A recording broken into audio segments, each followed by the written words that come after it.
Hey, welcome to our episode of Tuesday Night Beer School with me, Chad of Chad's Beer Reviews, and Mateo, the beer reviewer. What's Hey, going on, man? thank you for having me back again. Appreciate it. Always honored. Yeah, this is our third collab because we did Sure, yeah. with the Chimay, and then we did the Belgian IPA a couple weeks ago. Uh-huh. And that's funny. Our first two reviews were Belgian, and now we're going next door to Germany, There you doing a go. very different style. It's I'd actually say this is one of my favorite styles. It's a very underrated, very underappreciated style. Oh yeah, this is probably my favorite German style. Yeah. And one of my favorites. Period. I might put the wheat beer a little bit higher, but this is my favorite lager. Yeah. Okay, and Hefeweizen. Yeah. All right. So we're talking about category 5D German Pils. Remember, it's German Pils, not Pilsner. Well, we'll get to that in a minute. All right. So overall impression: a pale, dry, bitter German lager featuring a prominent hop aroma, crisp, clean, and refreshing, showing a brilliant gold color with excellent head retention. All right, so modern examples of pills tend to become paler in color, drier, and sharper in finish, and move more bitter, moving from south to north. So the more north it is, the more bitter it is, I guess. Something about the increasing sulfates in the water. Mm-hmm. All right, so yet still with sufficient hop and crispness of finish to differentiate itself from Munich Helles. Use of the term Pils is more common in Germany than Pilsner, differentiate it from the Czech style. And some say to show respect. So history adapted from Czech Pilsner, obviously, to suit brewing conditions in Germany, particularly water with higher mineral content and domestic hop varieties. First brewed in the early 1870s, became more popular after World War II. Characteristic ingredients: continental Pilsner malt, traditional German hops, clean German lager. It's a very simple recipe, actually. And then this is what you have to pay attention to if you're going to study for the test. Like, they're going to ask you, what's the difference between German and Czech Pils? This is the answer right here. So lighter in body and color, drier, crisper, and more fully attenuated, more lingering bitterness and higher carbonation than a Czech premium pale lager. I don't know why they call it that. They should just call it Czech Pilsner. But Czech Pilsner, yeah. More hop character, malt flavor, and bitterness than international pale lager. More hop character and bitterness with a drier, crisper finish than a Munich Helles. The Helles has more malt intensity, but of the same character as German Pils. So our vitals, fairly low gravity, fairly low ABV, 4.4 to 5.2, light in color. Although the IBU range, 22 to 40 is, if you get up into the 40s, like, that's pretty bitter for a lager. Yeah. And we do have one of the beers on the list tonight, Paulaner Pils, which actually did this on this show a couple of years ago, and the Flensburger Pilsener. Let's just dive right into the aroma. I said we go in alphabetical order. So let's start with the Flensburger first. It's a little malty on the nose, more than I was expecting. Yeah, I get a little bit of grassiness from the hop aroma, but I get a lot of graham cracker. I get biscuit. I get graham cracker in there. A little bit of like bread dough. Mm-hmm. But this is definitely more malty in aroma than it is hoppy. Yeah, I was gonna say the same thing. Yeah, it's graham cracker. There's like a little bit of like maybe spicy hops in there, but like they're not prominent on the aroma. Mm-mm. I'll say it's like a clean lager. I'm not getting butter or green apple or anything like that. Oh yeah, definitely no diacetyl, acetaldehyde, nothing like that. Not that you should from a professional brewery like that. It's not quite as aromatic as I was expecting, but this is definitely what I would associate with a German Pils. Let's switch over to the Paulaner for aroma. You ever take a sip and like inhale it? See, this one you can smell the hops, and mine the hops are definitely more prominent. That's what I was gonna say. Yeah, I'm getting floral hops, which I just call rose petal. Yeah, I agree. It has this kind of floral, like a botanical But it also has there's definitely a little bit of spice in there. I was gonna say I'm getting rye. like a white peppercorn spice. Yeah. And the hops, and then I'm not getting graham cracker as far as the maltiness. I am still getting biscuit, and I would say it's more of like a fresh cracker, not graham cracker, but like a saltine without the salt. Yeah, this one I would say the Paulaner is definitely more hoppy than the Flensburger. Oh, absolutely. It does have. I mean, this is what a German Pils should smell like. I mean, this is to me, it's like fairly subtle graham cracker. I'm not really getting toast or caramel on this one. No. I'm just getting like a clean lager, noticeable hops. It just has like, and there's like a certain German lager terroir. You know, maybe it's from the water. I was about to say I get a very low minerality to that, which is, you know, according to style. You would get I call it slate, wet slate, and there's just a small amount, and it's really pleasant too. It kind of adds to the bitterness. Yeah, I can see that. Like, yeah, minerally, because I mean, it'd be from the water, has like mineral content in it. All right, so for aroma, I think they're missing a word here. It says moderately what? Moderately low to moderately high, floral, spicy, or herbal hops. Yeah, we said floral. We said all of those basically. I wouldn't say herbal, but low to medium, grainy, sweet, or doughy malt character, often with a light honey and toasted cracker quality. Clean fermentation profile. That was true for both. The hop should be forward, but not totally dominate the malt and the balance. Okay, so they're saying the hop should be forward, which I would say is true of the Paulaner, but the Flensburger, we both agreed that like the malt was forward. Yeah, I could see what they like. They say toasted cracker. I mean, I would say like plain graham cracker, like not very toasty.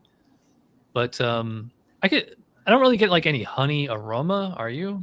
no, I didn't get any honey at all. It's weird because sometimes I get like a lemony quality on German pilsners, but I'm not getting that on this. Sometimes, yeah.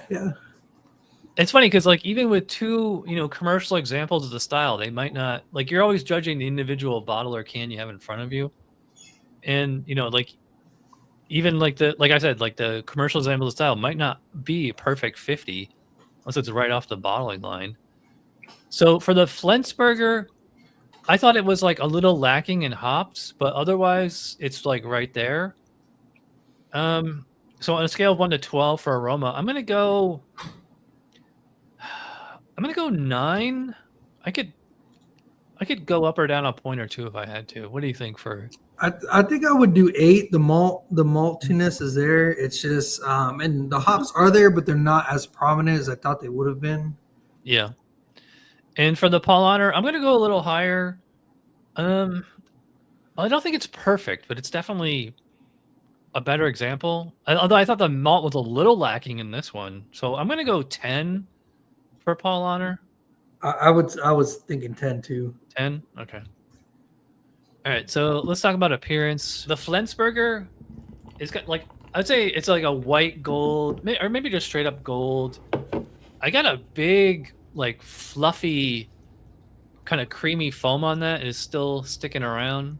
You know, about what 2 fingers worth. Yeah, this one had all this was practically head. This one had a massive head when I poured it. Yeah. And then you can see the lacing. It has really nice lacing, but this is persisted the whole time. This is about a pinky's worth of. Would you call that brilliant clarity? Like, oh, absolutely. I mean, there is no haze to this at all, which is what you want. Yeah, I think the only thing clearer than a German Pilsner is like a cider. Cider. Yeah. The Paulaner is like pretty much the same color, you know, white gold, clear, but the head dissipated on this one pretty quickly. Yeah. Mine persisted. They're the same size, but the head was also not as big when I poured it. Yeah, I thought I poured mine pretty aggressively, but I don't know. Looking at these, and it could just be the refraction of the glass because they are slightly different glasses. But the Flensburger is slightly more pale by like a point or two than the Paulaner. Yeah, they're both good looking beers. Oh yeah, both have really brilliant clarity. So let's check the specs on appearance. Straw to deep yellow, brilliant to very clear, with a creamy, long-lasting white head. So they're there on everything except I might dock a point off the Paulaner because it doesn't have a long-lasting head. It has I agree. fizzled. We both had that same. Like I thought it was like my glass or something, but since we have both of our cans are from the same run, yeah, it's got to be the beer. So yeah, Flensburger. I'm gonna give a 3. I'd give it 3. You got 3. I'm gonna go 2 for Paulaner. 2 as well. All right. So as they say in Germany, Prost. Prost.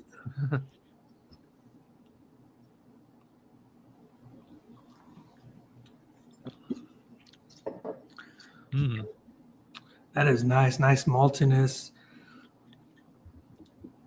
I got a lovely, slightly honey kind of sweetness in the background there. Did you get that? I was gonna say I'm picking up honey that I didn't detect in the aroma, and I like that. It's kind of like a honey graham cracker. Yeah, I'm still getting that graham cracker note that picked up in the aroma.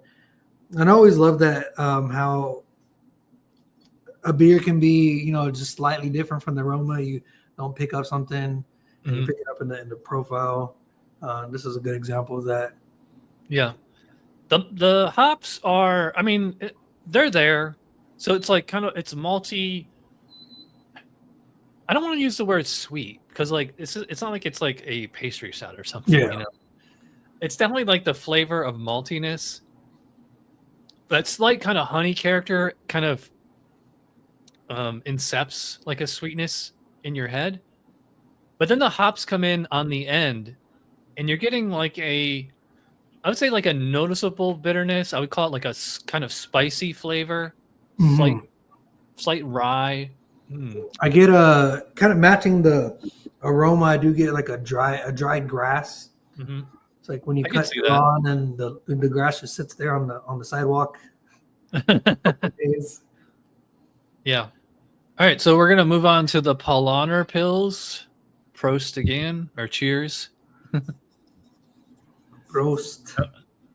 Cheers.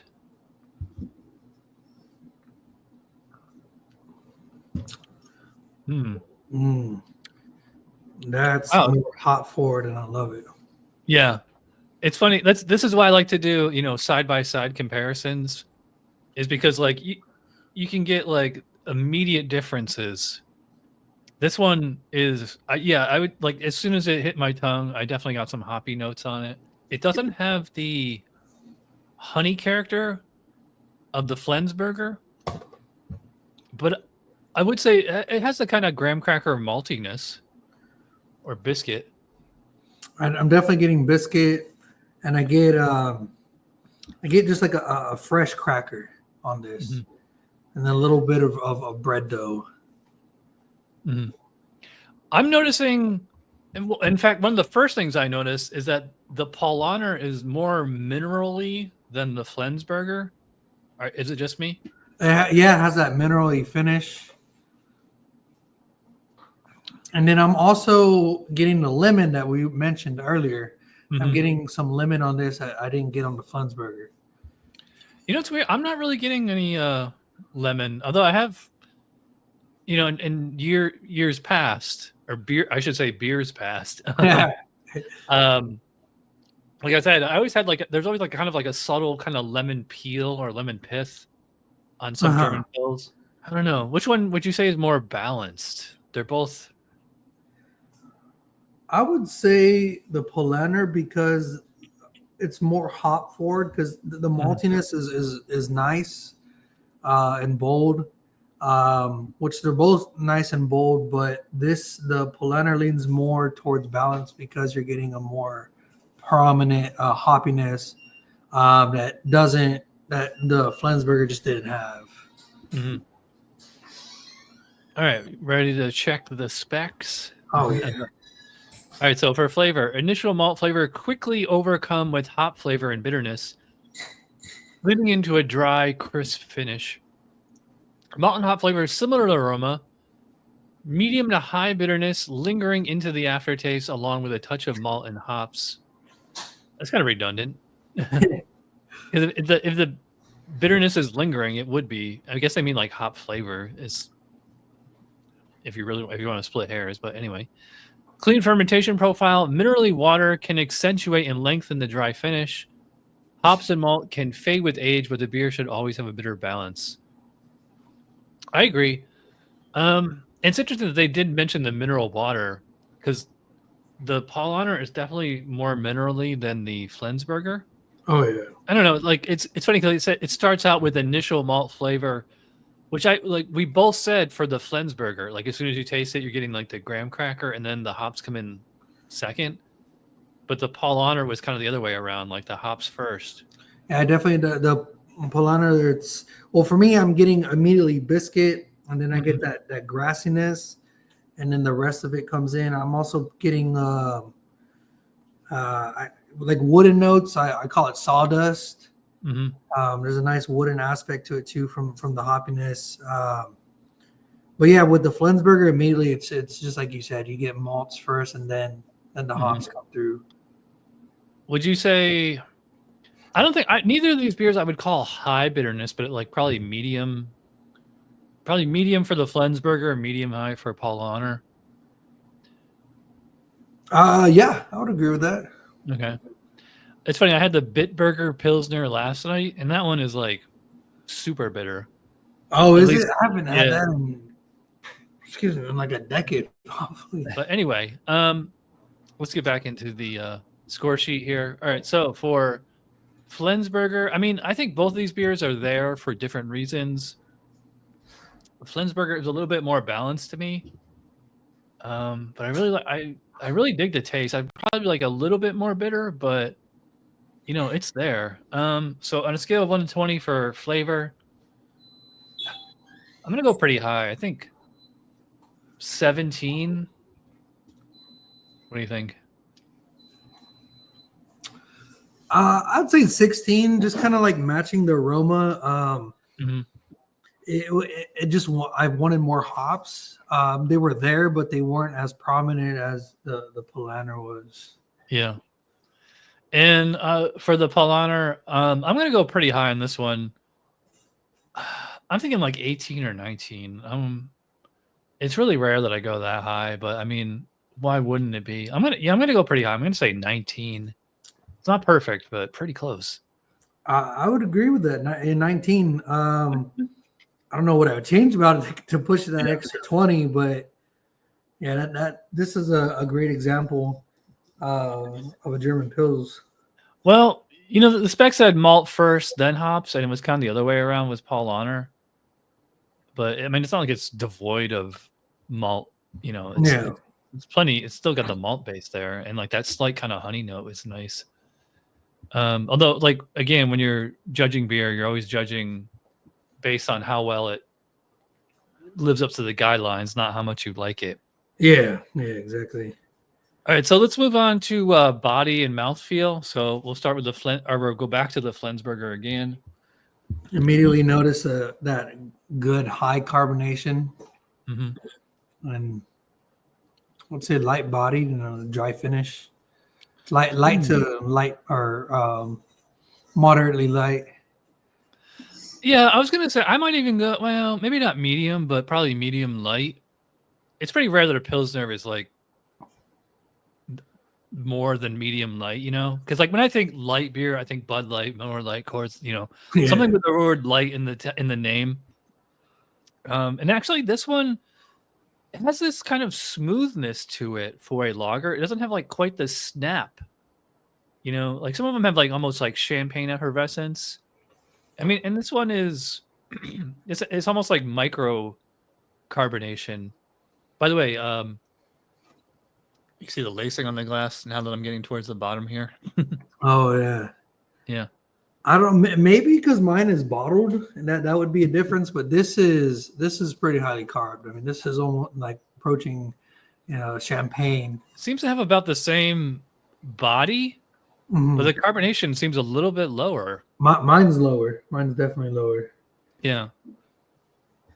I'll call this smooth. And that's probably what attributed to the smaller head as well, and why the head disappeared quickly, because it's not as carbs, so you didn't have the bubbles filling it up. Yeah. A lot of it's like protein content and things like that. I used to have a Pilsner glass like that. I don't know what I did with it. Probably broke it. I had two, and I was going to use identical ones, and I couldn't find other ones. So I was like, oh, here's the stem Pilsner from Beer Stock. I would probably put the Paulaner at like medium light body and like maybe like medium moderate carbonation. It's not quite as snappy as most lagers. Both of these are really easy to drink. And by the way, I forgot to mention, so the Flensburger is 4.8 ABV and the Paulaner is 5, I think. No, they're both 4.8. All right. So they're both the exact same ABV. Does either of these beer, like, does one feel stronger than the other to you? No, I don't get any kind of alcoholic presence. Yeah, I mean, it's whether in like mouthfeel or taste. I usually kind of judge the ABV relative to like the intensity of flavor. You know, like if a beer is like 10% ABV, you just go in expecting tons of flavor. But like if it's like 4%, you think it's gonna be you know, pretty bland. But I have had some 4%ers or even 3.5s that have had a lot of flavor. To me, the Flensburger has like almost a little bit more flavor than the Paulaner, but I mean, they both taste really good. And they're both really easy to drink. Oh yeah, that's for sure. I mean, this is an all year round drinker. I mean, you can drink this in the cold and the heat. Yeah, it's great with food too. Oh yeah. I'm sure this pairs well. Mm-hmm. All right, let's check the specs for mouthfeel. Medium light body, we both said that. Medium to high carbonation, yeah, we both said that. Should not feel heavy, not harsh. May have a flinty, minerally sharpness in some examples. Yeah, I mean, we mentioned that too. It's kind of like that's like a bonus thing. Like it should say if it does, this isn't like a fault, you know? Yeah. So as far as score, to me, they're both right there. I was gonna give a 5 for both. 5 out of 5. What do you think? I wanted a little more carb from the Paulaner, so I'd probably give it a 4. But the other one I'd give a 5. Actually, you know, I'm gonna do this. I'm gonna give a 4 for Paulaner too. But I mean, it's a minor thing. Yeah. All right. So overall, I think the Flensburger conforms to the style really well. It's a little less minerally, it's a little less hoppy, but I'd say it's actually like a little smoother. And you know, like if the mineral content like puts you off, like this would be, you know, something for somebody that isn't into like the whole mineral thing. Yeah. But yeah, this one is right. So on a scale of 1 to 10 for overall, I'm gonna give an 8 for the Flensburger. I can maybe 8. I'd give it an 8 as well. An 8. All right, so I got 42. You got 39. So we're pretty close. The Paulaner, I'm gonna give that a 9. I'd give that a 9. Yeah, it was really good. Well, actually, I liked it a point better than you. I give it a 45. You get 44. Nice. Actually, you know what? That's I screwed this up. There we go. Because you went 5 for Flensburger and 4. Yeah. Okay. All right. So both these beers averaged well over 40. Which, you know, and if you're a home brewer and you get a 40 or higher at a BJCP competition, like you've made like an awesome beer. Yeah. Yeah, and like for commercial examples, I think we kind of agreeing that the Paulaner is probably the superior of these two. I mean, I would really love to do like a flight of like 5 or 6 of them, to see which one really is the best. Oh, that'd be amazing. Yeah. All right, so I guess that about wraps it up for the German Pils style. Actually, I teased this on my YouTube page, and like I had like a bunch of comments like, "Oh my god, I love German Pilsner! I can't wait to see this show."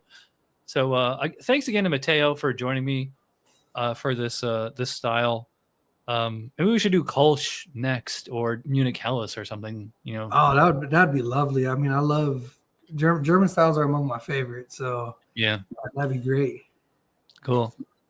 All right. Well, thanks for joining, and we'll see you next time. You having me as always. Yep. Right, and I'll see you on Instagram. Cheers. Cheers.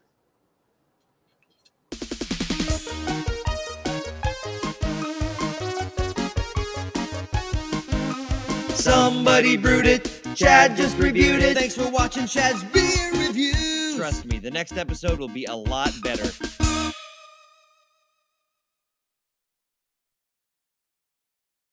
I don't know if I had this. I bought a 4-pack of the Bitburger, and I didn't realize it till I got home. Is that it only had 3 cans in it? Oh, I was like, "Where'd the 4th can go?" I felt so ripped off. They ripped you off. I know. I don't know how I didn't notice that at the time at the store.